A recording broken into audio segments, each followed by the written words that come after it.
بدلیں زندگی۔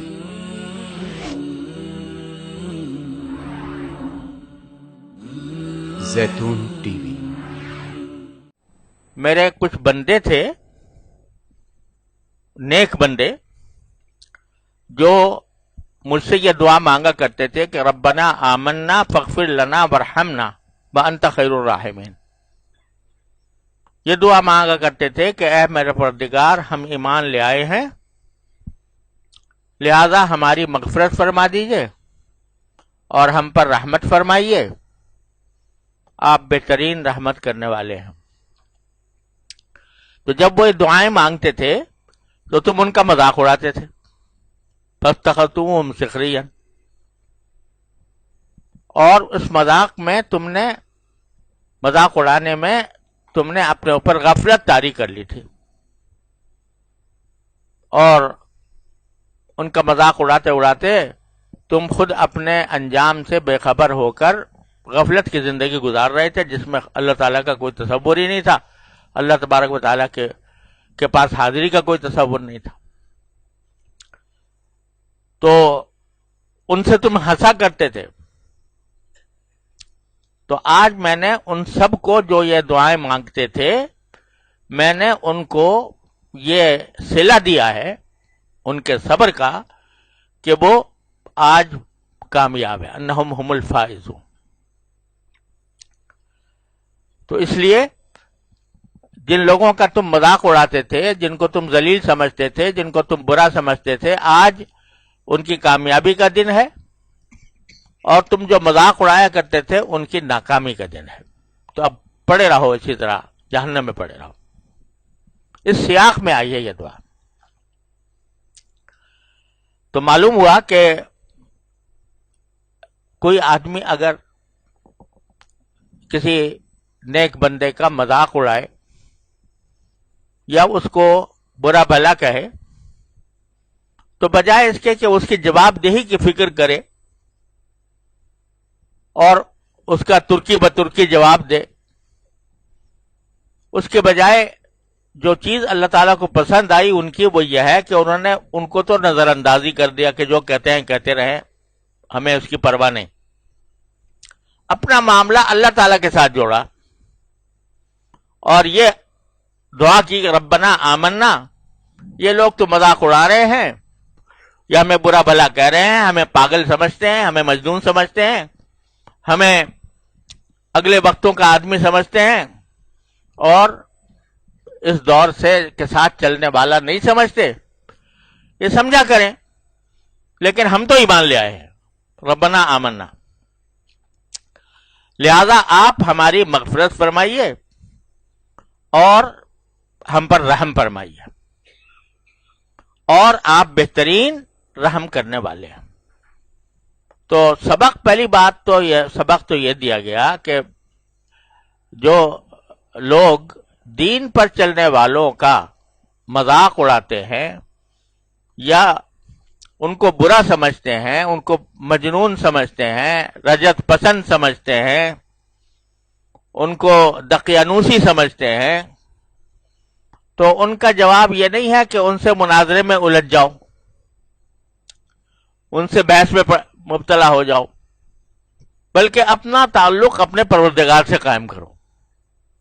ربنا آمنا، یا اللہ یہ جو کچھ بھی کہیں کہتے رہیں، ہم تو ایمان لے آئے ہیں آپ کے اوپر۔ تو سبق یہ دیا جا رہا ہے کہ اللہ تعالیٰ کو جو بات پسند ہے وہ یہ ہے کہ انسان تانے سہے دین کی خاطر، دین کے خاطر مذاق بھی اس کا اڑایا جائے، دین کے خاطر اس کو برا بھلا بھی کہا جائے، اس کو مجنون اور پاگل بھی کہا جائے، لیکن ان میں سے کسی چیز کا اس کے اوپر ذرہ برابر اثر نہیں ہوتا۔ وہ تو اپنے اس کام میں مگن ہے کہ آمنا، ہم تو ایمان لے آئے ہیں، اور پھر اللہ تبارک و تعالی سے درخواست یہ کر رہے ہیں کہ فاغفر لنا، ہمارے گناہوں کو معاف کر دیجئے۔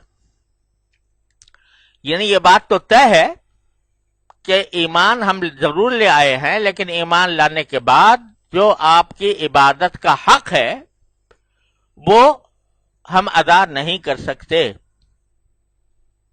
نہ کیا ہے نہ کر سکتے ہیں. جو کچھ بھی ٹوٹی پھوٹی بن پڑ رہی ہے وہ ہم باپ کی بارگاہ میں پیش کر رہے ہیں، لہذا مغفرت فرما دیجیے، گناہوں کی مغفرت فرما دیجیے، خطاؤں کی مغفرت فرما دیجیے. تو یہ اللہ تبارک و تعالیٰ نے ایک طرح سے ہمیں سبق دیا کہ انسان اپنی زندگی میں اللہ تعالیٰ سے مغفرت مانگتا رہے. اور مغفرت کے معنی دیکھو، ایک تو ہوتی ہے معافی. ایک شخص نے غلطی کی، گناہ کیا، اللہ تعالیٰ نے معاف کر دیا. یا کسی بندے نے کا حق فوت کیا، اس بندے نے معاف کر دیا، یہ تو معافی ہوئی. مغفرت کا لفظ جو اللہ تبارک و تعالیٰ استعمال کرتے ہیں، عام طور سے مغفرت کا لفظ اللہ تبارک و تعالیٰ ہی کے سے دعا مانگتے ہوئے کیا جاتا ہے. ربنا اغفر لنا ذنوبنا واسرافنا فی امرنا وثبت اقدامنا وانصرنا علی القوم الکافرین. اغفر لنا ورحمنا، جگہ جگہ قرآن کریم میں اللہ تعالیٰ سے مانگنے میں کے لیے مغفرت کا لفظ آیا ہے. انسان سے اگر میں کوئی معافی مانگے تو اس کو استغفار نہیں کہتے.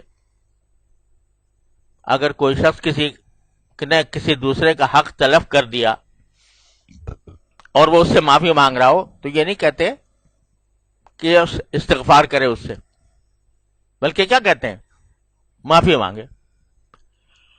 تو معافی مانگنا تو ہر انسان سے ہو سکتا ہے، لیکن استغفار جو ہے وہ صرف اللہ ہی سے ہوتا ہے. کیوں؟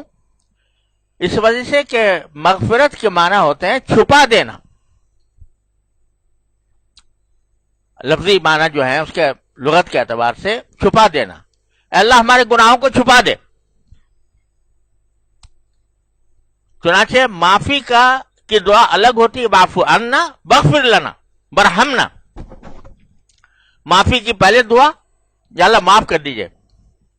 معاف کرنے کے کیا معنی ہوتے ہیں؟ کہ ترک انتقام، یعنی ہمارے اس عمل کا کوئی بدلہ نہ دیجیے گا، اس بات پر کوئی انتقام نہ لیجیے گا.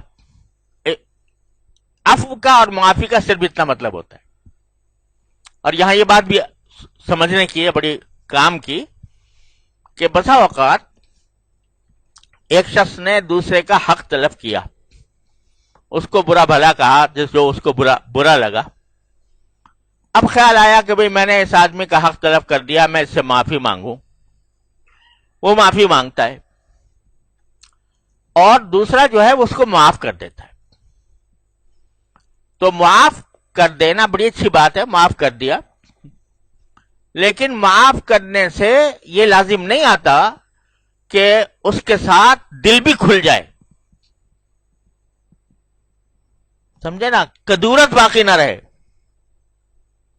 کیونکہ کدورت اور دل کا کھلنا یہ اپنے اختیار میں نہیں. جب ہم کسی بڑے سے معافی مانگتے ہیں کہ بھئی میں نے آپ کی حق تلفی کی، آپ مجھے معاف کر دیجئے، تو اگر وہ بڑا معاف کر دے تو معاف کرنے کے کیا معنی ہے؟ کہ ترک انتقام. میں نے تمہیں معاف کر دیا، یعنی اب تم سے میں اس عمل کا کوئی بدلہ نہیں لوں گا، نہ دنیا میں نہ آخرت میں. ترک انتقام.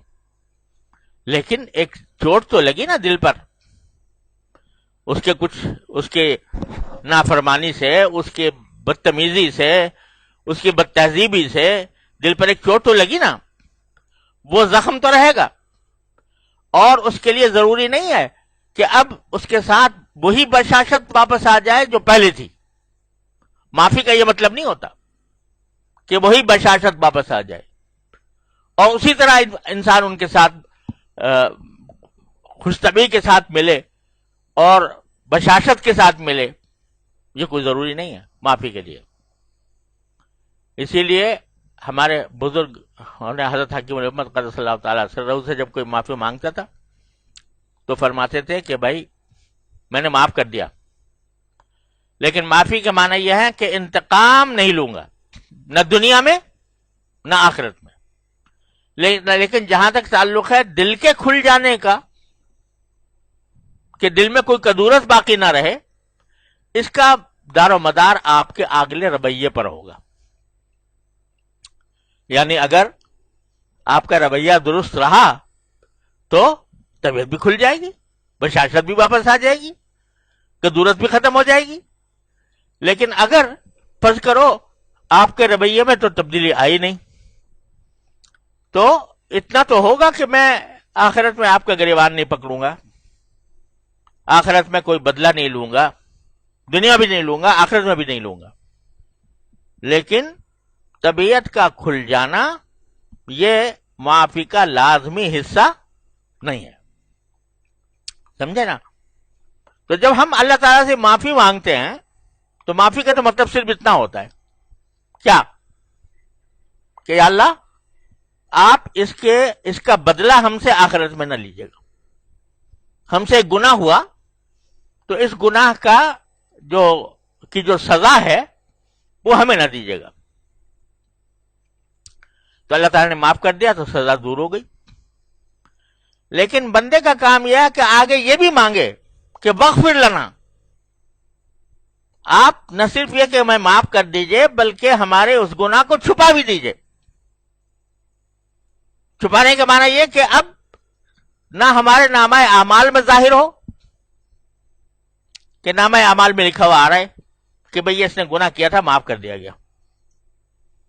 تو اگر جب نامہ اعمال آئے گا تو اس میں یہ ہوگا کہ بھئی اس شخص نے گناہ تو کیا تھا مگر معافی مانگ لی تھی، یہ لکھا ہوا آ رہا ہے. تو کم از کم اس سے شرمندگی تو ہوگی، دل میں ایک شرمندگی کا احساس تو ہوگا کہ بھئی میں نے کیا تھا، اللہ کا فضل ہے کہ اسے معاف کر دیا، لیکن میں نے تو کیا تھا. لیکن اغفر لنا کے معنی یہ ہے کہ نامہ اعمال سے مٹا ہی دیجئے، وہ آئے گا ہی نہیں نامہ اعمال میں سامنے، اور وہ چھپا دیا گیا. اللہ تعالیٰ کی غفاری نے اس کو چھپا دیا. اب جب چھپا دیا تو ایسا ہو گیا کَأَلَّمْ یکن، جیسے تھا ہی نہیں. جب نہیں ایسا ہو گیا تو اب جیسا میں عرض کر رہا تھا کہ معافی کے اندر تو یہ امکان ہے کہ آدمی نے انتقام تو نہیں لیا لیکن دل خراب ہے، ابھی تک طبیعت میں بشاشت نہیں ہے. لیکن جب اغفر لنا ہو گیا، معاف کر کے اس کو چھپا بھی دیا، نامہ اعمال سے مٹا دیا، تو اب انشاءاللہ وہ جو ہے بندے کا وہ رشتہ گویا باقاعدہ اپنے اللہ سے خوشگوار رشتہ بن گیا. اغفر لنا، وہ ہمارے اب گناہ کا ذکر بھی نہیں آئے گا، نامہ اعمال میں بھی نہیں لکھا جائے گا، لوگوں کے سامنے بھی نہیں آئے گا. تو وہ یہ ہے غفاری. تو باری تعالیٰ سے جو مانگتے ہیں وہ یہ مانگتے ہیں کہ یا اللہ ایمان تو لے آئے، لیکن ایمان کے بعد ہم سے نہ جانے کتنی نادانیاں ہوئیں، کتنی غلطیں ہوئیں، کتنی غفلتیں ہوئیں، اے اللہ پھر آپ ان کو چھپا لیجئے. اغفر لنا.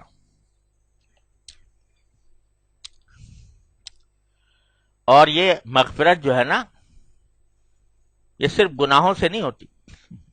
یعنی مغفرت مانگنا صرف گناہوں سے نہیں ہوتا بلکہ نامناسب باتوں سے بھی ہوتا ہے. ایک چیز حرام تو نہیں تھی اور نہ گناہ تھی، لیکن نامناسب تھی. وہ نامناسب چیز بھی ایک طرح سے ایک انسان کے اندر ایک داغ ہے. تو نامناسب چیزوں سے بھی مغفرت مانگی جاتی ہے. اسی لیے بزرگوں نے فرمایا کہ لوگ جو ہیں گناہوں سے معافی مانگتے ہیں، جو اللہ کے مقرب بندے ہوتے ہیں وہ اپنی عبادتوں سے معافی مانگتے ہیں